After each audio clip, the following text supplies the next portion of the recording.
Hey folks, welcome to the channel Skins for Life. Now, I just came across an article. It's part of the whole series 25 Days of Madden, and they talk about certain aspects depending upon who's writing it, who the author is, certain aspects of Madden over the years that they either liked, hated, whatever.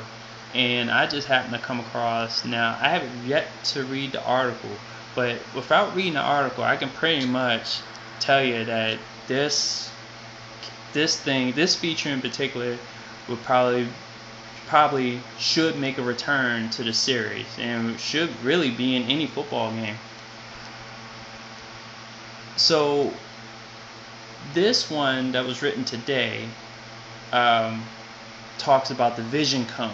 Yes, everybody's favorite feature that found its way to this generation of consoles that eventually died maybe 2 entries into this generation. These are my thoughts about the vision cone that was in Madden. I thought it was a great feature.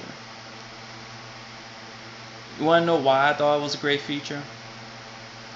Because it was a visualization of your quarterback's skill level. As far as ratings having to matter and translate onto the field. You look at quarterbacks during that time period: Peyton Manning, Carson Palmer, and Jason Campbell. Now, why did I feature those 3 in particular, especially Jason Campbell?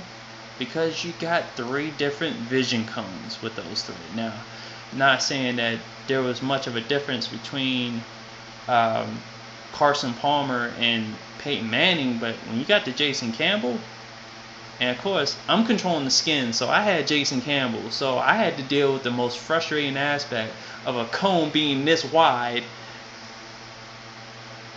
but I was able to do it.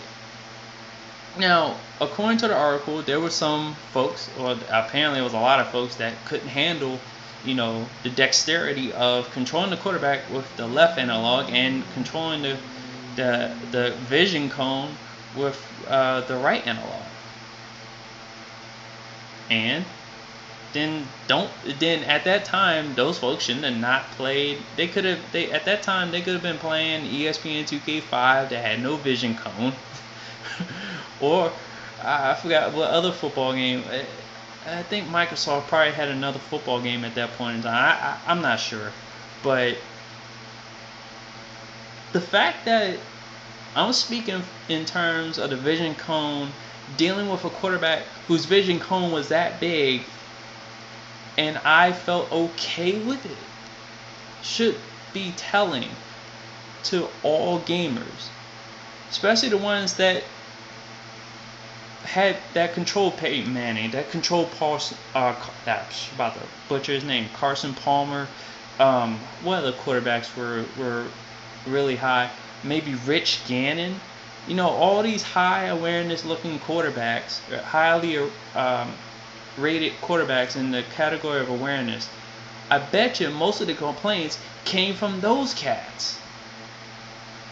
Or you could have had Mike. I think folks had Michael Vick at the time. His vision cone was a little bit bigger, but he could run. I had to deal with Jason Campbell. The bitch couldn't run, he couldn't slide, and his vision cone was that wide. And I love the vision cone. I believe it should make a return to any football game. I believe when you look at how it translated into, because right now, and I know I stopped in mid-thought, but I'm back on track.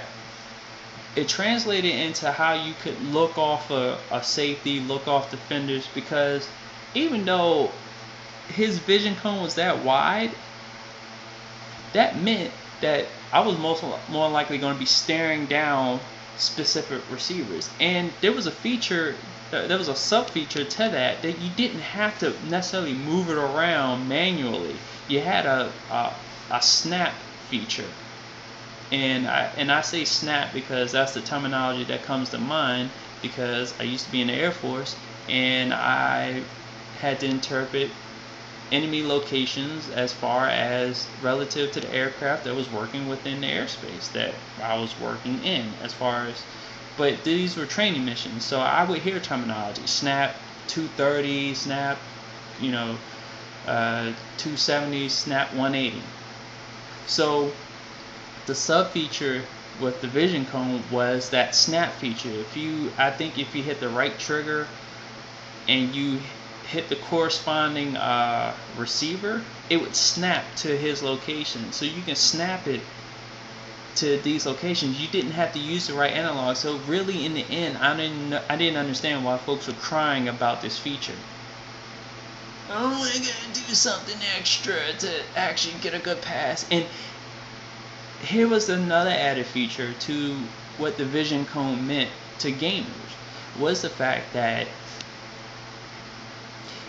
if you were looking at the receiver, you could place it anywhere you wanted to. Gee, that's a bonus if you're looking at the receiver. In the past, the main complaint was when they improved the passing mechanic a little bit before the vision cone, was that, oh damn, I can just place it anywhere to any receiver, don't matter which quarterback I have. Well, when you had the vision cone, if you had it on that particular receiver, then you could place it anywhere where you was looking at it. But if you tried to throw to another receiver, you were penalized, especially if you weren't looking at them. If you're like me that had Jason Campbell with the vision cone that small, if I'm looking at, I forgot who's the receiver, I could care less who the receiver at the time. If I was looking at receiver X and I throw to receiver B, I expect the ball to fly wherever, because if I'm looking this way and I throw the ball that way, I can't see that way, and therefore the ball's going to fly.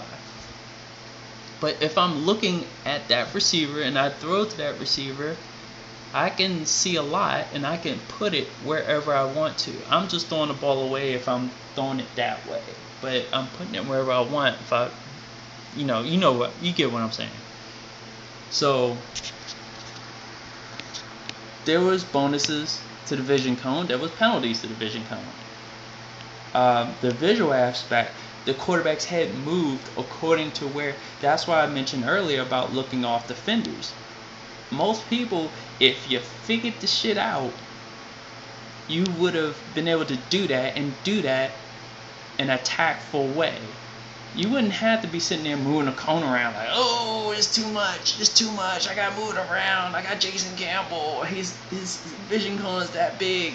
No, folks that were complaining had vision cones that were like the whole screen. Peyton Manning users.